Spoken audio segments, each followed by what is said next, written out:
A courtroom in downtown Chicago. A billionaire real estate mogul enters with his mistress on his arm, both smirking as cameras flash. A pregnant woman stands alone at the petitioner's table, 7 months along, visibly shaking. No one in that room knows what is about to unfold. Within minutes, the mistress will lunge forward and deliver a brutal kick directly into the pregnant woman's stomach. What no one realizes is that the judge presiding over this case, the man sworn to deliver impartial justice, is staring at his own daughter for the first time in 29 years. Tonight, the truth explodes in ways no one could have predicted. This is a story about power, violence, and a father who discovers his child in the worst possible moment. Tell us what time you're watching and where you're tuning in from. Drop a comment below. We'd love to hear from you. The morning of the hearing arrives cold and gray. Outside the Cook County Family Court building, protesters gather on both sides of the entrance. On the left, advocates for domestic violence survivors hold signs demanding justice for women. On the right, supporters of Malachi Drummond, the billionaire developer who built half of Chicago's skyline, wave posters declaring his innocence. Between them, television crews jostle for position, shouting questions at anyone who walks past. Gloria Bruce climbs out of a rideshare vehicle at the base of the courthouse steps. She wears a simple navy maternity dress that stretches over her round belly. Her hands tremble as she adjusts the strap of her purse. She has not slept more than 2 hours in the past 3 nights. Every time she closes her eyes, she hears Malachi's voice replaying the threats he made over the phone. She grips the iron railing and begins her slow ascent toward the entrance. Cameras swivel in her direction.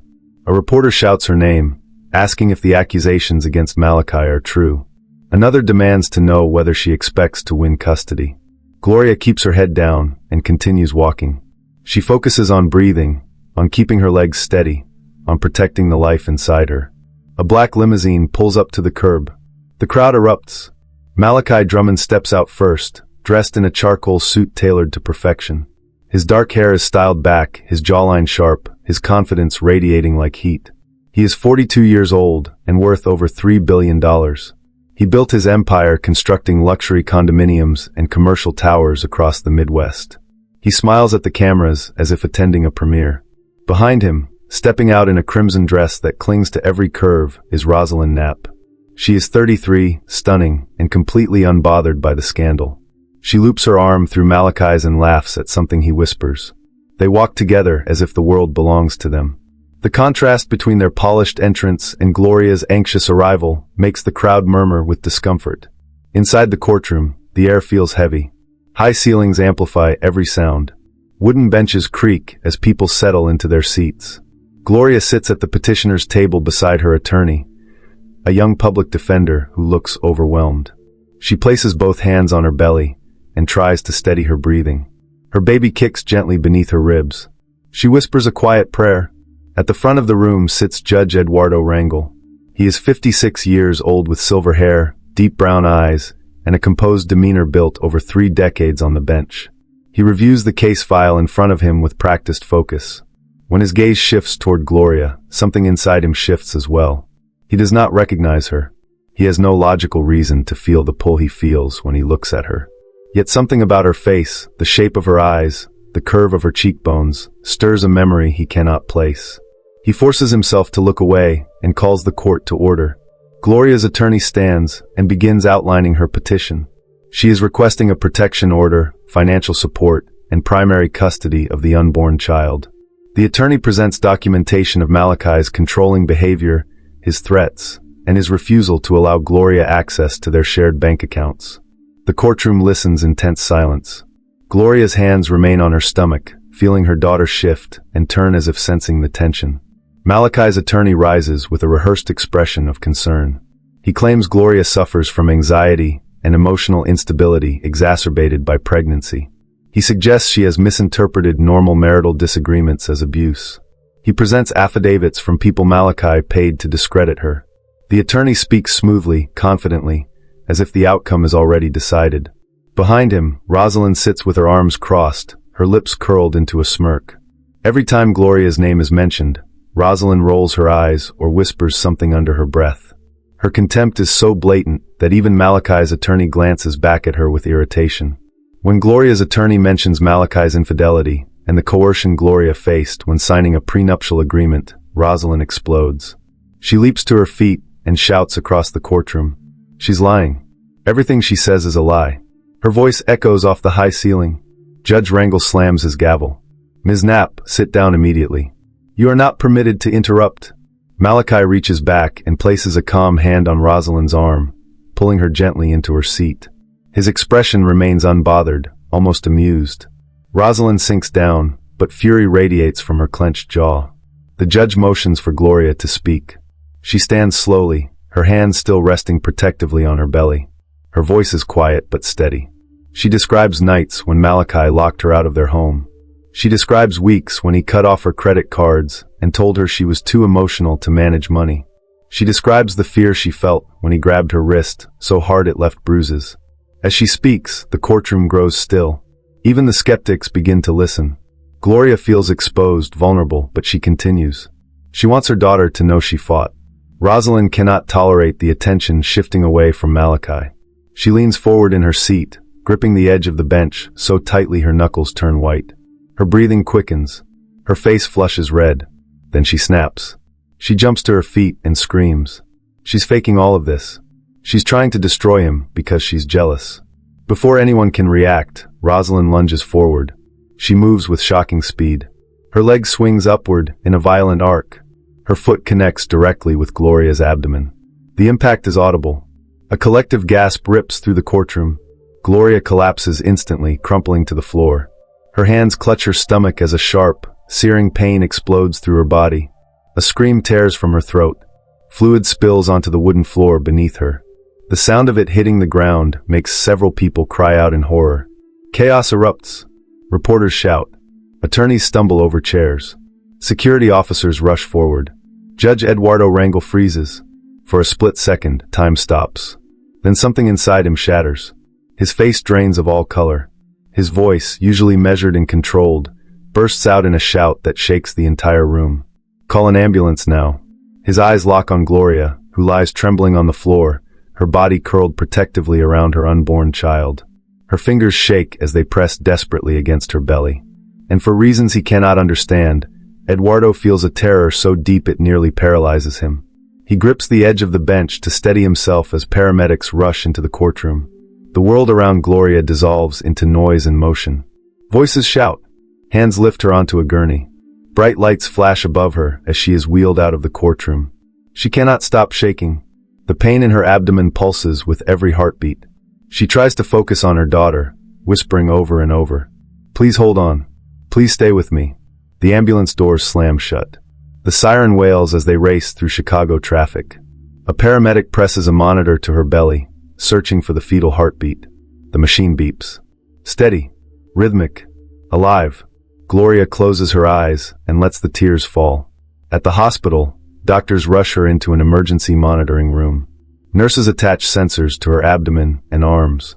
The fetal heart monitor fills the room with its steady beeping. Gloria stares at the ceiling, gripping the sides of the bed. A doctor tells her they need to check for internal bleeding and uterine rupture. She nods weakly, unable to speak. The pain is overwhelming, but the sound of her baby's heartbeat keeps her anchored. Each beep is a thread connecting her to hope. Hours pass in a blur. Gloria drifts in and out of consciousness. At some point, a nurse brings her phone to her. A text message appears on the screen. It is from Malachi. Do not speak to the press. Do not make this worse. If you try to use this against me, I will take the baby from you. You know I can. Gloria's hands shake so violently she nearly drops the phone. Another message arrives moments later. This one from Rosalind. Next time I won't miss. Gloria closes her eyes and sobs. She feels completely alone. But then a gentle hand touches hers. She looks up to see an older nurse standing beside her bed. The woman introduces herself as Diane Fletcher. Her voice is calm and firm. I've seen men like him before. Don't sign anything. Don't let him intimidate you. Men who use power to control always escalate when they feel threatened. The words settle over Gloria like a lifeline. It is the first kindness she has felt since collapsing on the courtroom floor. That night, as darkness fills the hospital room, Gloria's phone vibrates again. She hesitates, afraid it is another threat. But when she opens the message, her breath catches. The email has no name, no signature.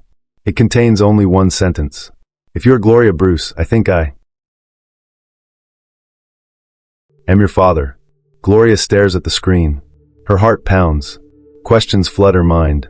She does not know whether to believe it, whether to hope, or whether to be afraid. The fetal monitor continues its steady rhythm beside her. She holds the phone to her chest and closes her eyes, wondering if the message is real or if desperation is making her see things that are not there. Outside her room, Eduardo Rangel sits in the hospital waiting area with his head in his hands. He has spent the entire evening reviewing old records, searching through files he buried decades ago. He found the name, Laura Bruce, the woman he loved when he was 27, the woman who disappeared without explanation. He searched for her for years and found nothing. Now, sitting in this sterile hallway, he knows the truth. Gloria Bruce is his daughter, and he just watched her be attacked in his own courtroom. The weight of that realization crushes him. He lifts his head, wipes his eyes, and makes a decision. He will not let her face this alone. Not anymore. The story is far from over. The battle for justice has just begun. And Eduardo Rangel, for the first time in his life, will step off the bench and into the fight as a father. The morning after the attack, the video spreads across every news channel in America. But what the public sees is not the truth. Malachi's public relations team releases an edited version. The footage cuts away just before Rosalind's foot strikes Gloria's stomach. In their narrative, Gloria stumbled forward. Rosalind reacted defensively. Headlines echo the same phrasing. Talk shows invite paid experts who discuss pregnancy hormones and emotional instability. The lie spreads faster than the truth ever could. Inside the hospital, Gloria watches the distorted coverage with hollow eyes. She has not left her bed. The fetal monitor beeps steadily beside her, but her fear has not lessened. Every time the rhythm slows, she holds her breath. When Malachi's attorney arrives with settlement papers, her terror deepens. He speaks with false sympathy. Malachi is willing to be generous. Limited visitation. Financial support. But she must remain silent. She must not speak about the attack. She must sign away her rights. The envelope sits heavy on her bedside table after he leaves. Gloria stares at it, frozen between survival and surrender. Nurse Diane returns and sees the documents. Without a word, she photographs them with her phone. Then she looks directly at Gloria. Do not sign anything. There are people who can help. Gloria feels a fragile spark of hope. Outside the hospital, Eduardo Rangel makes a series of calls. He contacts Mary Collins, a former federal prosecutor known for dismantling powerful men. He reaches out to Detective James Worth, who investigated suspicious deaths among Chicago's elite. He gathers a team willing to fight. When they meet in Eduardo's chambers, he shows them everything. The unedited courtroom footage, Gloria's medical records, and the DNA test results that confirm what his heart already knew. Gloria Bruce is his daughter. Mary takes charge immediately. We need the original investigation files on Malachi's second wife. Detective Worth nods. Her name was Angela Drummond. She died 5 years ago. Fell from their penthouse balcony. 28 weeks pregnant. The case was ruled a suicide, but I never believed it. Within 48 hours, they uncover a pattern. Financial records show massive offshore transfers before Angela's death. Witness statements that were never included in the official report. A building maintenance worker who saw bruises on Angela's arms. A neighbor who heard screaming the night she died. And a delivery driver who witnessed Malachi's hand around Angela's throat weeks before her fall. Every lead had been buried. Every witness silenced. Mary presents the findings to Eduardo and the team. This is not just domestic violence. This is a system. Malachi has done this before. He will do it again unless we stop him. Eduardo's voice is steady, but his hands shake. What do we need? We need Gloria to agree to fight. We need the media to see the real footage. And we need to expose him publicly before he can manipulate the narrative further. Eduardo nods. Then we move now. That evening, Eduardo visits Gloria's hospital room. She looks up, surprised and cautious. He sits beside her bed and speaks gently. I know this is overwhelming. I know you are afraid. But I need you to know something. He places the DNA test results on the table. I am your father. Gloria stares at the paper.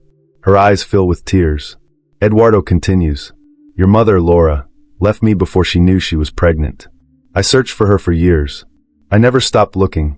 I never stopped wondering. And now I have found you. But I have found you in the middle of a war. And I want to fight it with you. Gloria's voice cracks. Why should I believe you? Why now? Because I watched you collapse on that courtroom floor, and I felt something break inside me that I cannot explain. Because your daughter deserves a grandfather who will protect her. Because you deserve a father who will stand beside you. Gloria covers her face with her hands and sobs. Eduardo reaches out slowly and takes her hand. You're not alone anymore. 2 days later, Mary arranges a press conference. It takes place outside the hospital. Gloria sits in a wheelchair, wrapped in a warm coat. Eduardo stands beside her. Mary steps to the microphone. We are here to reveal the truth about Malachi Drummond. She plays the unedited courtroom footage on a large screen. The crowd gasps. The kick is clear, brutal, undeniable. Then Mary presents the financial records, the witness statements, the connections to Angela Drummond's death. Reporters shout questions. Cameras flash. The truth spreads like wildfire. Within hours, federal agents obtain a warrant. That night, Malachi is arrested at a charity gala. He is escorted out in handcuffs, screaming at the cameras. Rosalind is taken into custody shortly after, found trying to flee to Canada. The trial begins 3 weeks later. The courtroom is packed. Eduardo has recused himself officially, but he sits in the gallery beside Gloria every single day. Witnesses testify one by one. The delivery driver, the maintenance worker, Angela's former roommate. Each testimony builds an undeniable pattern. Then Gloria takes the stand. Her voice is quiet but unwavering. She describes the isolation, the threats, the kick, the fear of losing her daughter. When she finishes, the courtroom is silent. Rosalind breaks under cross-examination. She admits Malachi told her pregnant women were burdens. She repeats his exact words. She is just wait. I will handle it. The jury hears every word. Malachi's face twists with rage, but it is too late. The verdict comes swiftly. Malachi Drummond is sentenced to 45 years in federal prison.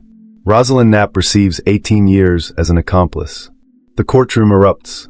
Gloria covers her face and weeps. Eduardo wraps his arm around her shoulders and holds her as she shakes. 3 weeks later, Gloria goes into labor. Eduardo drives her to the hospital, gripping the steering wheel with white knuckles. He paces the waiting room, unable to sit still.